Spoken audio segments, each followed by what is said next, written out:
সরকারের পতন চাই। ছাত্ররা কি বলেছে নতুন নির্বাচন চাই? তারা তো এগুলি বলে নাই। আপনারা এই দাবি মেনে নিচ্ছেন না কেন? সমস্যা কি? আপনি যদি নিজে খুনি না হন তাহলে খুনের বিচার কেন করছেন না? আজকে শোক দিবস পালন করেন, রসিকতা করেন জাতির সাথে। আমাদের প্রধানমন্ত্রী, আপনি বলেন স্বজন হারানোর বেদনা আপনি বুঝেন।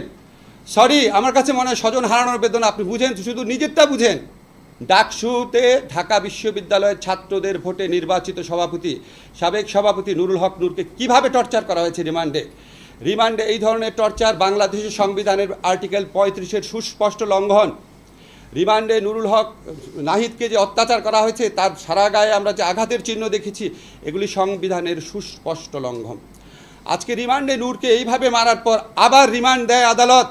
এটা কোন আদালত? আমরা আপনাদের দিকে তাকিয়ে থাকি। আপনারা সংবিধানের রক্ষক, আমাদের লাস্ট রিসোর্ট।